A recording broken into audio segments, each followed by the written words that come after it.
নমস্কার বন্ধুরা, স্বাদের খোঁজে উইথ বান্টির চ্যানেলে আপনাদের সকলকে স্বাগত। বন্ধুরা, শীতের দিনে নানান ধরনের সবজি, আজকে তাই নানান ধরনের সবজি দিয়ে বানিয়ে ফেললাম একটি দুর্দান্ত খাবার। এই খাবারটা বানাতে গেলে কি কি সবজি লাগে দেখাচ্ছি। এখানে বেশ কিছুটা বড় বড় করে ফুলকপি কেটে নিয়েছি, কিছুটা আলুও বড় বড় করে কেটে নিয়েছি, আর নিয়ে নিয়েছি বেশ কিছুটা আদা কুচি, আর ধনিয়া পাতা বেশ কিছুটা নিয়ে নিয়েছি, আর একটা বড় সাইজের টমেটোকে একটু বড় বড় করে কেটে নিয়েছি, আর কিছুটা নিয়ে নিয়েছি বাঁধাকপি। বাঁধাকপিটা কিন্তু খুবই বড় বড় করে কাটতে হবে, তবেই ভালো লাগবে খেতে। আর এখানে নিয়ে নিলাম চাল আর মুসুরির ডাল, ভালো করে ধুয়ে পরিষ্কার করে নিয়ে চলে এসেছি জলটা ঝরিয়ে। আমি এখানে একটা ডাল ইউজ করছি, আপনারা মনে করলে এখানে মুগের ডালটাও ইউজ করতে পারেন। এখানে আমি চালের থেকে ডালের ভাগটা একটু বেশি নিয়েছি। ধরুন 1 কাপ চাল নিলে 1.5 কাপ কিন্তু ডাল নিতে হবে। এখানে আমার জলটা যেই গরম হয়ে গেছে, মানে ফোটার আগের স্টেপ, তখনই আমি এই চাল ডালটা দিয়ে দিলাম। চাল ডালটা ধুয়ে আধ ঘন্টার মতো একটুখানি রেখে দেবেন, তবে জলটাকে কিন্তু ভালো করে ঝরিয়ে নিয়ে রেখে দেবেন, জল শুদ্ধ রাখবেন না। দেখুন, আমি কথা বলতে বলতে এখানে চাল ডালটা কিন্তু আমার হাঁড়িতে দেওয়া হয়ে গেল, আর এখানে চাল ডালটা ফুটেও গেল। এটাকে আমি ছোট গ্যাসে বসিয়ে দিলাম, ওটা হতে থাকুক। আর এখানে বড় গ্যাসে আমি একটা কড়াই বসিয়ে দিয়েছি, দিয়ে দিলাম বেশ কিছুটা পরিমাণে সর্ষের তেল, আর কেটে রাখা আলুগুলো দিয়ে দিলাম।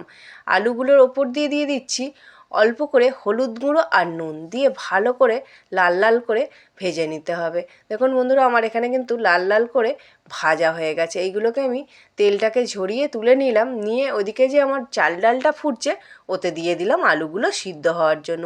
এবার এখানে বেশ কিছুটা ফুলকপি বড় বড় করে কেটে নিয়েছিলাম, সেইগুলো তেলের মধ্যে দিয়ে দিলাম, দিয়ে পরিমাণ মতো নুন আর হলুদ গুঁড়ো দিয়ে ফুলকপিগুলো ভালো করে ভেজে নেব লাল লাল করে। খুব সুন্দর করে কিন্তু ভেজে নিতে হবে। হ্যাঁ, আপনারা মনে করলে কাঁচাও দিতে পারেন, কিন্তু কাঁচা দিলে এতটা টেস্টফুল হবে না কিন্তু, কেননা কাঁচা সবজির একটা হালসে গন্ধ থাকে। আর আমি এখানে দেখুন কত সুন্দর করে ভেজে নিয়েছি, এটা দেখলেই মনে হবে কতটাই না সুন্দর তৈরি হবে। বন্ধুরা, কথা বলতে বলতে ফুলকপিটা কিন্তু সুন্দর করে ভেজে আমি তুলে নিয়েছি। এবার অতি অল্প একটু তেল ছিল, বাঁধাকপিগুলো দিয়ে দিলাম, আর অল্প করে নুন আর অল্প করে হলুদ গুঁড়ো দিয়ে দিলাম, দিয়ে বাঁধাকপিটাকেও কিন্তু ভালো করে ভেজে নেব। আর হ্যাঁ বন্ধুরা, বাঁধাকপিটা একটু বড় বড় করে কাটবেন, আর পাতাগুলোকে সুন্দরভাবে এইভাবে ছাড়িয়ে ছাড়িয়ে নেবেন, নিয়ে ভালো করে ধুয়ে নেবেন। দেখুন বন্ধুরা, কথা বলতে বলতে আমার কিন্তু বাঁধাকপিটাও সুন্দর করে ভাজা হয়ে গেছে, ওটাকে আমি তুলে রেখে দিলাম। এবার কড়াইতে বেশ কিছুটা আবারও সর্ষের তেল দিয়ে দিলাম, দিয়ে ফোড়নে দিয়ে দিলাম 2টো তেজপাতা আর বেশ কিছুটা গোটা জিরে, দিয়ে ভালো করে ফোড়নটাকে ভেজে নেব। দেখুন, আমার কিন্তু এখানে ভাজাটা কমপ্লিট হয়ে গেছে। আর এখানে আমি একটা পেস্ট তৈরি করে রেখেছিলাম। পেস্টটা আমি কী দিয়ে তৈরি করেছিলাম, সেটা হচ্ছে ওই আদা যে কুচি করে রেখেছিলাম, আদা, কিছুটা জিরে, আর কিছুটা কাশ্মীরি গোটা লঙ্কা। হ্যাঁ বন্ধুরা, আমি এখানে গুঁড়ো ইউজ করিনি, আমি গোটাটাই ইউজ করছি। এখানে এবার কন্টেনারটা ধুয়ে জল দিয়ে দিলাম, মশলাটা একটু ভাজা ভাজা হয়ে যাবে, তারপর কন্টেনারটা ধুয়ে কিন্তু জলটা দেব, দিয়ে আবারও বেশ কিছুক্ষণ ভেজে নিলাম। তারপর যে বড় বড় করে টমেটোটা কেটে রেখেছিলাম, টমেটোটা দিয়ে দিলাম, দিয়ে একটু নাড়িয়ে চাড়িয়ে নিলাম, নিয়ে পরিমাণ মতো নুন দিয়ে দিলাম, লঙ্কা গুঁড়ো, আর দিয়ে দেব হলুদ গুঁড়ো। সব কিন্তু পরিমাণ মতো দিয়ে দেবেন, আপনারা যে যতটা পরিমাণে বানাবেন সেই অনুযায়ী মশলাপাতিটা কিন্তু দিয়ে দেবেন।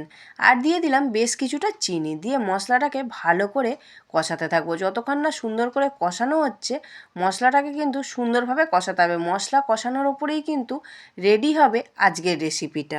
যেসব নতুন বন্ধুরা ইউটিউব থেকে স্বাদের খোঁজে উইথ বান্টির চ্যানেলের রেসিপিগুলো দেখছেন, যদি ভালো লেগে থাকে বন্ধুরা, অবশ্যই একটা লাইক করে চ্যানেলটাকে সাবস্ক্রাইব করে দেবেন।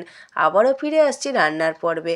দেখুন, আমার এখানে কিন্তু মশলাটা কষানো হয়ে গেছে। এবার দিয়ে দিলাম অল্প করে জল, একদম অল্প করে, দিয়ে বেশ কিছুক্ষণ নাড়িয়ে চাড়িয়ে নিলাম, নিয়ে একটু যেই ফুটে ফুটে আসবে, কিছুটা ধনিয়া পাতা কুচি দিয়ে দিলাম। ধনিয়া পাতাটা কিন্তু একটু বড় বড় করে কাটতে হবে। দেখুন, এখানে কিন্তু আমার মশলাটা পুরোপুরি রেডি হয়ে গেছে। আর এখানে আমার চাল ডাল আর আলু, যেটাকে আমি সিদ্ধ বসিয়েছিলাম, সেটা অনেকটা সিদ্ধ মতো হয়ে এসছে। তারপর দিয়ে দেব এই মশলাটা, যতক্ষণ না কিন্তু একটু সিদ্ধ হবে এই মশলাটা কিন্তু দেয়া যাবে না। দেখুন এখানে আমি মশলাটা সব সুন্দর করে দিয়ে দিলাম। এবার ওই মশলার খুন্তিটা দিয়েই ভালো করে চাল ডাল আলু যেটা সিদ্ধ হচ্ছিল তার সাথে মশলাটাকে ভালো করে এইভাবে মিক্সড করে দেব।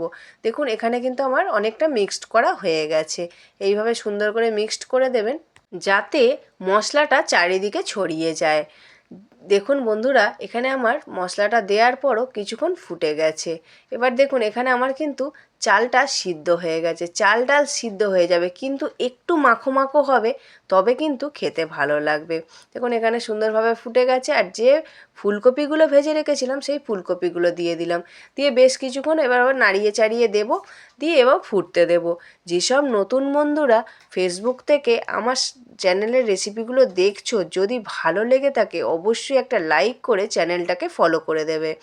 দেখুন বন্ধুরা আবার চলে এলাম রান্নার পর্বে। অনেক আড্ডা দিচ্ছি, কথা বলছি, তার মাঝখানে তো রান্নাটাও কমপ্লিট করতে হবে আর রেসিপিটা তো কমপ্লিট করতেই হবে। এখানে আমি বাঁধাকপিটা ভেজে রেখেছিলাম সেটাকে দিয়ে দিলাম। দিয়ে আবারও বেশ কিছুক্ষণ একটুখানি নেড়ে দেবো। দিয়ে চাপা দিয়ে দেবো। একটুখানি হালকা করে চাপা দিয়ে গ্যাসটাকে একদম নর্মাল ফ্লেমে রাখতে হবে, নাহলে কিন্তু নিচে যেহেতু মশলা পড়ে গেছে নিচে কিন্তু ধরে যাবে। দেখুন আমার এখানে কিন্তু অনেকটা রেডি হয়ে গেছে আর কতটা সুন্দর থকথকে মতো হয়ে গেছে।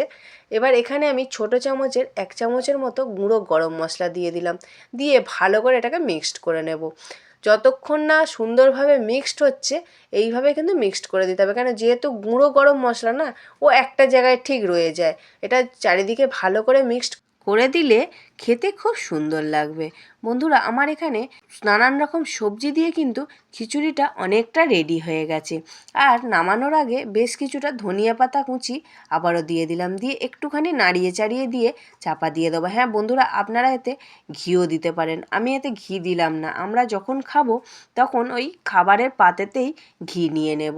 দেখুন এখানে আমার রেডি হয়ে গেল নানান ধরনের সবজি দিয়ে খিচুড়ি। বন্ধুরা আজকের রেসিপিটা কেমন লাগলো অবশ্যই একটা কমেন্ট করে জানাবেন।